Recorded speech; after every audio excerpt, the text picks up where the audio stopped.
So, let's now talk about cheese consumption in the large supermarket chains with Francesco Biella from...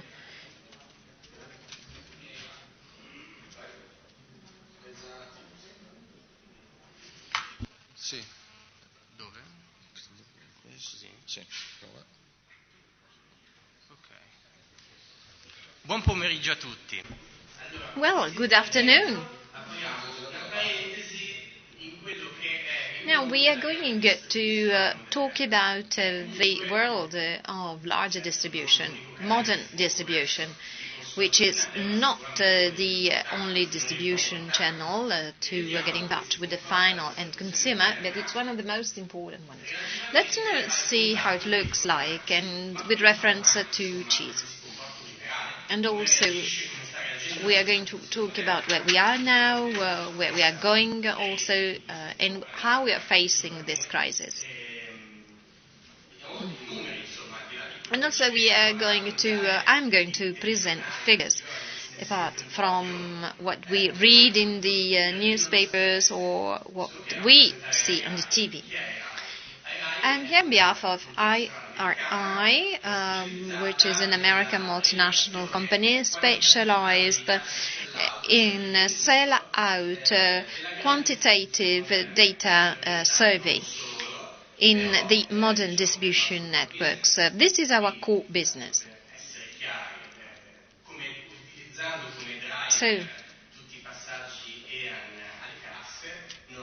we use all these figures and data in order to make our surveys and analyze the modern distribution networks. IRI worldwide also works in partnership with different institutions in order to carry out market surveys and customer surveys like Eurisco, IMS, in the pharmaceutical business. So today, more specifically, I'm going to talk about hypermarkets, supermarkets, these for free service supermarket, discount or low cost supermarket. So we are not going to talk about, I'm not going to talk about the so-called traditional market, which is a rather peculiar market, which is because it's not able to make precise surveys on these channels, on these distribution channels. So we are going to focus our attention on these hypermarkets and supermarkets. We are going also to consider the trends and figures of all these segments. As for packaged food in supermarkets, how is it doing, and which are the trends? So, end of the year, end of March, we have plus 0.6 of turnover, and minus 0.5 in terms of volumes. We might wonder, we might ask, is it a lot or is it too little? We can say that this is a fact which reveals a few aspects. First of all, price increase. We have got price increase, an average price increase 1.1%.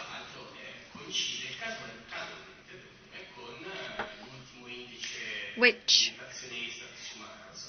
is also confirmed by the latest surveys as of end of March.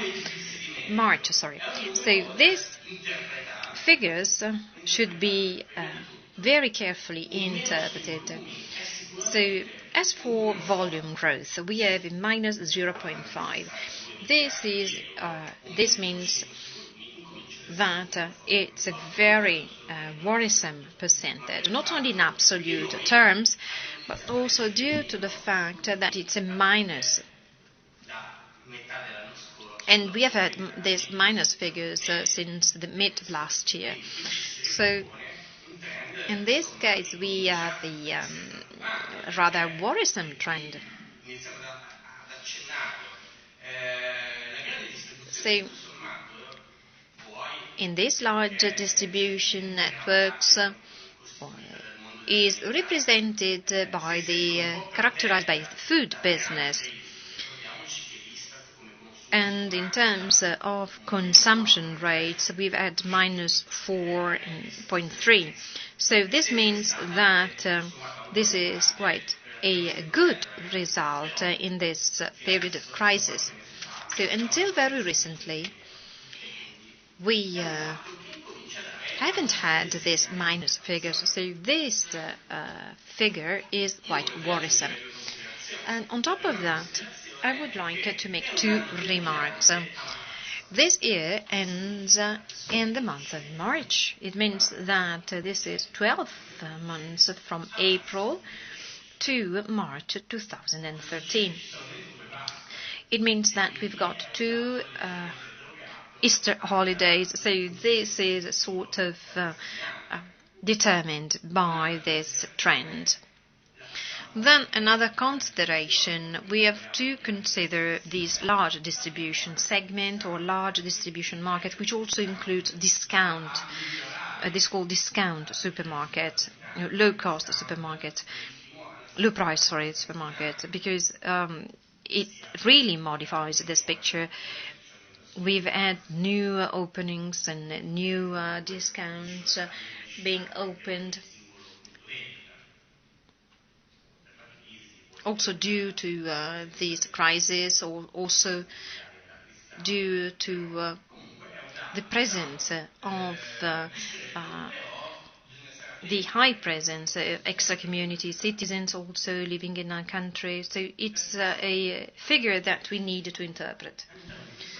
So within these figures, let's see what happens as far as cheeses are concerned. We talked about the packaged large consumption, which includes only a part of cheese. Another part which is not referred to packaged cheese. This is what we call banco taglio, or the counter cheese on the counter. So in this case, it's 6.1 billion euros with plus 2.1. So these figures are much better than the average figures of larger distribution. We know that this sector is a quite dynamic sector. We can't expect a plus 10% in this market. But after all, plus 2.1 is above the average. So it means that it's a positive trend, despite the fact that we have Easter holidays, because the Easter phenomenon in the world of cheese had a mild influence vis-à-vis other categories. Anyway, it's the second large consumption category, so it's a huge category in terms of contribution to the revenue. And if we include another sector in the world of non-packaged food like meat, it's the third sector. But it's one of the most important sector in large consumption. This is a breakdown of all this segment: 49% for variable weight and 61% for fixed weight. And both these trends are growing trends. Though we have a more positive trend, plus 2.1 for the fixed weight. There is an underlying phenomenon, a sort of switch phenomenon. That is to say, in 2010, the fixed weight was 59% in terms of volumes. Today is 61%. So it means that from this switch from variable to fixed weight is very much evident. Let's make a few remarks on price. we have minus 1.1, 0.1091, and there is an influence on all that, but we've got to look at the histogram, that is to say, promotion volume. So this is due to the fact that, as for the world of cheese, both on shelf and counter cheese, this was a section, this was a department that, in order to make volumes, had to live on promotions in large supermarkets. Then there's something else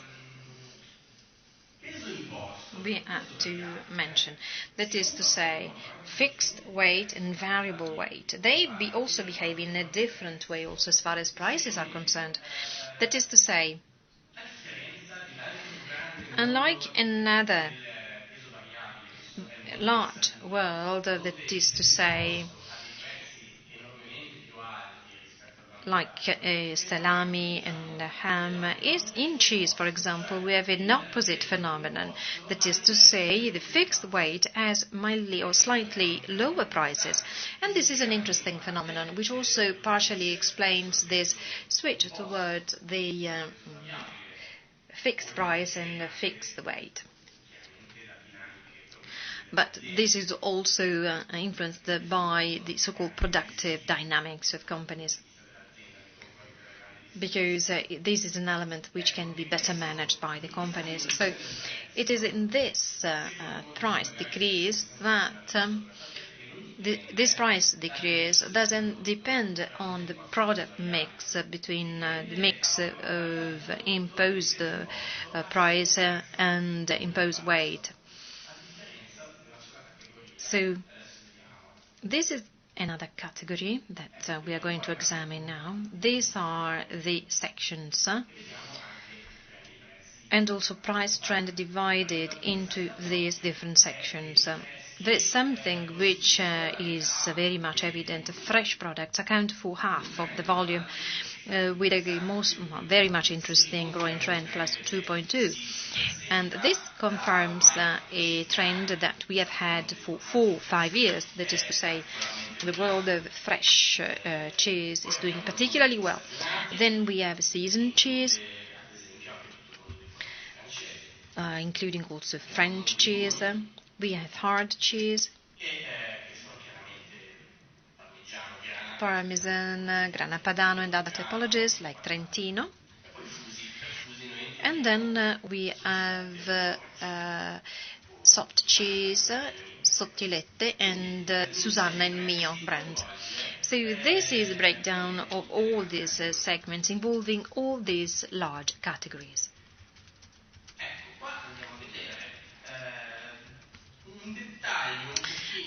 This is a snapshot with other figures by categories, like typologies of cheese. Mozzarella is really ranking first, accounting for 25% of the volumes. So, growing with a growth of 0.1%, that's not too much, but because this is a mature market, due to the size of the market, it's an already mature market. This accounts for this slow trend, and also due to a general market maturity, which in practical terms it means that different segmentation typologies have already been used. So there are a lot of products already in this market segment. Then ricotta cheese, which is particularly interesting, plus 4.7. This is a typical example of a market with interesting and huge growth potentials, because it's light cheese, rich in proteins, and it's also commonly used to cook also, just like mozzarella. and also it's the cheapest one. Poi abbiamo il mondo, ad esempio, interessante dei Then test industriali, we have another interesting world, this called industrial fresh cheese, like e dei fiocchi. Qui c'è flakes, for una example. dinamica del leader di mercato And we have a market che leaders in this con una case, forte for pressione example, sull'innovazione ha tenuto a in highly traccia innovative almeno questo brand. segmento. Per quanto riguarda i fiocchi, poi stanno rientrando We anche have all'interno also within una this certa segment, tenuto per via di anche mutate due to abitudini di consumo, also mutate diete. different life habits, like particular diets. So this is a product which is which is doing quite well. Particolarmente vivace, dietro gli altri stagionali. So in this other section, in the seasoned cheese, for example, I formaggi francesi, we have French cheese. grande positivo, si nasconde anche una tendenza del So consumatore anche behind this positive trend, there is also something else, that is to say the willingness of consumers to experiment new tastes, new types of products. è quello della pasta filata. Then we have also another typical Italian product, which is mozzarella cheese, which is used also quite a lot in Italy. Ecco, qualche considerazione su alcune indagini. Then a few considerations on the on surveys and surveys on consumers, that we carried out in this year. 12.000 consumatori in relazione a On a sample of 12,000 consumers in 35 categories. 84% of consumers is willing to experiment new products. So with the same dynamics underlying the cheese market, so willingness to experiment new products. Also, 49% of consumers consider that there is not enough new products. They don't have enough new products. So there are innovative products, and this is one of the growth drivers. It's very much important to leverage on innovation in order to boost growth. Innovation can be innovation in several domains, but also thanks to these surveys, we can perceive willingness of the consumers to have more innovative products. So, despite of the crisis, despite of several other factors, consumers are willing to have new proposals. They are interested in new products only if the price is a sustainable price. So innovation has got to be an acceptable innovation in terms of adequate price. I'm referring to certain types of innovations. There's an endless number of innovation, because please consider that when a new product is launched, only 7-8% of these products will stay on the market after 1 year. So these 7-8% of innovations are recognized as innovation by consumers. I would like to conclude my speech with a prospect or an overview for the year, for the forthcoming years in this food business. So more globally, and then specifically as far as the cheese segment is concerned. In terms of volumes, or better, from the half of 2012, we had a consumption decrease, even though the segment in the past was doing quite well. But from this year, from the year 2013, we are beginning to see this minus trend. And this is very worrisome, piece of data. As for cheese is concerned, we can add something, that is to say, a slowdown in demand. This is what we are expecting, minus 1.5 in GDP. As April, this is what is that reported a few months ago. This is also due to the choice of powders or the strategic German choices. So there's a mix of reasons that make us suspect, with a good, reasonable level of confidence, that raw material prices are going to increase in 2013, and this is going to have a strong impact on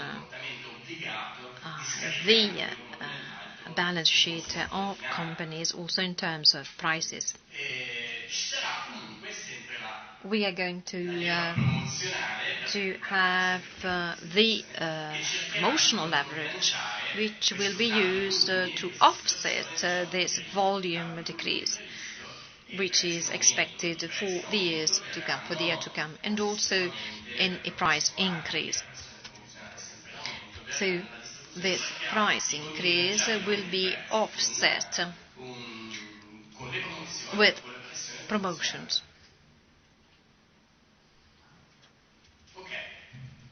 Thank you very much.